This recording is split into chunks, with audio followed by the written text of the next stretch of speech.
Ashamaa akkam jirtu hordoftoota kabajamtoota chaanaala kootii kan biyya keessaa kan biyya alaa bakka jirtutti nageenyi waaqayyoo isin yaa baay'atu.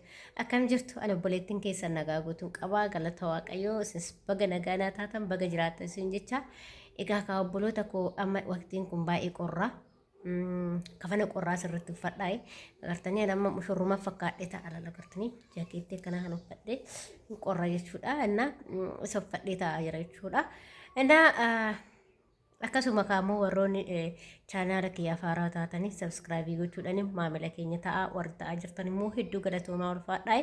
Har'a maal qabattee dhuftee jechuun keessan yoo har'a gorsa bareedaa akkasuma immoo shamarran biyya Arabaa hunduma keenya ilaallata gorsi kun jechuudha.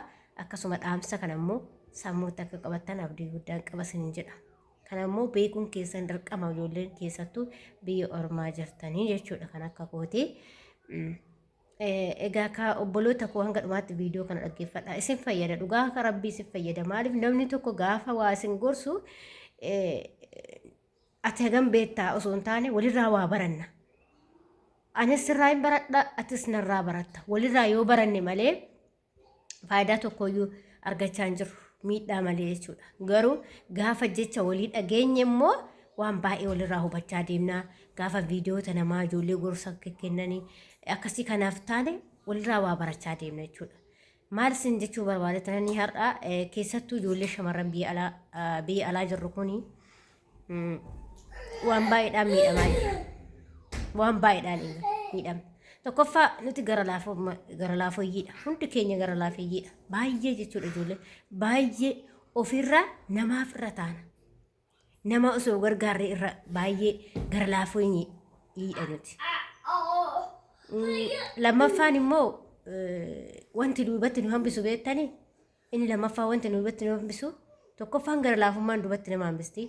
Lammaffaan immoo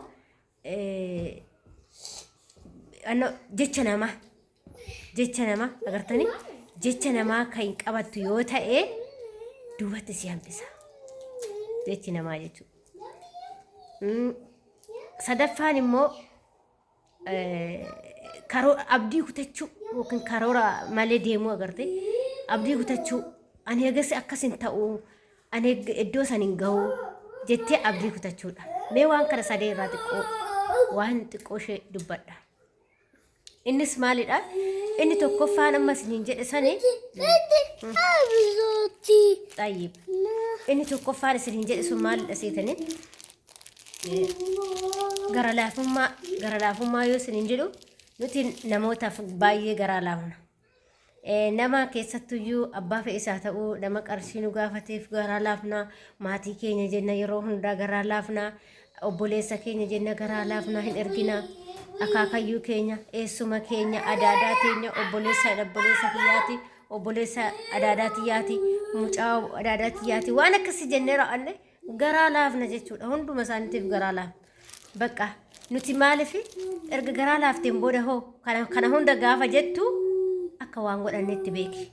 Akka qarshii keenya qabanne beeki. Kana garaa jara kanneen hundumaafuu garaa laaftee teennaan qarshii qabachuu kee hin jiru. Biyyuma ormaatti umrii keenya gumna malee. Maaliif namni hin gargaarina osoo hin taane namni bakka itti nama gargaaru wal gargaaru qaba. Yeroo rakkatte maatuma keeyyuu yoo ta'e yeroo rakkatan qofa kan isaan gargaartu iddoo kufan iddoo isaan rakkatanitti fakkeenyaaf yeroo haamaa yeroo sanyii facaasa waan akkasii sammaatiin keenya hin rakkata. Nuti ijoollee baadiyyaati hin beekna. Garuu yeroo san gargaaruu qabna maatii keenya biraa jechuudha. Yeroo hundaa akkana yaa godhanii akkas yaa godhan jennee kanuma yoo ergaa baane ati ofii keetii maal taata? Boru gaafa sin dhukkube maalitti gallee boqan hin jiru jechuudha. Kanaaf ofii keetiillee cinaatti qabachuu yaadi. Garaa hunduma isaatiif garaa laafina. Garaa laafina namni garaa laafe jechuudha. Namni garaa laafe dhugaa isiniin jedha obboloota koo namni garaa laafe abadan homaa hin godhatu. Duubatti hafa waan baay'een arge waan ta'eef naannoo kootti ijoollee akkasii baay'een arge waan ta'eef gara laafeyyii gamanas asis hin argiti. Bakka ishiin homaan qabdu fi lafa takka bakka takka hin qabdu. Baay'een garaa laafuun duubatti akkasii hambisu beeki. Lammaffaan immoo jecha namaa abadan ijoolleen keessattuu biyya ormaa jiru jecha namaa hin dhagayina. jechi ilma namaa kan akka duubatti si hambisu kan akka amilee si cabsu kan akka ati karoora qabdu irraa si faallessu jecha akka jecha namaa hin jirre jechuudha. Jecha namaa yoo sin hin jiru amma ijoolleen biyya armaa jirru kana waan baay'ee nun jedhu bara yoo obsite malee waa hedduu sin jedhu ati akkasii ati qarshii jaalattaa abdii habiibi waddi gorfa kalaas iskitika la اسكت حبيبي موجاتو نجيكا رب ربيسا إننا مال سيتاني غافا نتي جيتشنا ماسان أجيني أكدوبات تفنين بيكو قبدان مالف أمريس جابسو دفاقوما مسنجر أتك أرشي جالتا أتنقلتو أتكسي أتي مهالي أبولي وانكي أكسي أتكسي وانا كسي سنجر أني راوتاني karaa raas dabsuuchu sababii isaa insaan akka sinjari beektanii namoonni akka sinjaru siinaaniitu son taane karoora ati qabdu kaayyoo ati qabdu akka galma hin geenye si faallessuudhaaf jechoota akkasii siin jedhu amilee keessi tuquudhaaf akka ati iddoo isaan hin caalleef akka ati bakka tokko hin geenyeef waan akkasii siin jedhu jechuudha obboleettii koo kana beekuu qabda.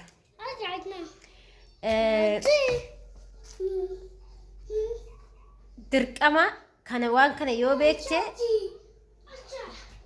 yoo kana dhaga'uu baatte ta'e jecha kana yoo dhaga'uu baatte keessaa jecha namaa bichuma farbaade yoo sii ta'e jecha namaa dhaga'uu baannan ati waan gaarii irra guuta maaliif kaayyoo kee qabdu situ beeka waan ta'eef eenyuyyuu sii beekuu hin danda'u obboleessi kee maatiin kee sii beekuu hin danda'an abadan maaliif ati intala waggaa 18 olii erga taate namni sii ofii keetiif beekta erga immoo biyya alaa baate 18 ol taananu biyya alaa baanii miti kanaafiyyuu gaafa san hunduma isaayyuu situ beeka malee isaanii miti kasii beekuu jechuudha walumaa galatti kanaaf kana beekuu qabdan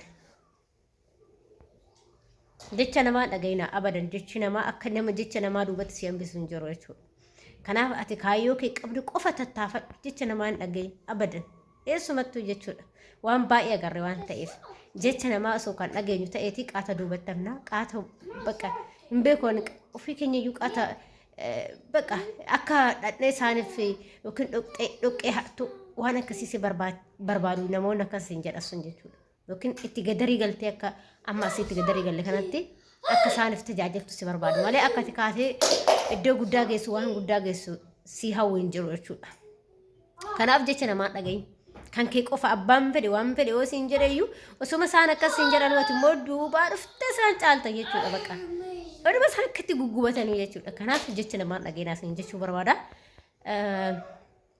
sadaffaan immoo maal seetan obboloota koo nuti yeroo baay'ee akkuma nama isiniin jedhe kana baay'ee garaa laafnaa namaafis bakkuma hundattuu nu kan yaamamu keessaa shamarran biyya alaa hoo jedhane bakka hundatti gargaarsa ta'ee waan adda addaatti ta'ee numatu yaamama jechuudha kanammoo sirritti of beekuu qabna nama gargaaruu fi hin gargaarrellee adda baafannee beekuu qabna namumti hundi yoo onlaayinii dhaneen na gargaaraa jedhe gargaaruu osoo hin taane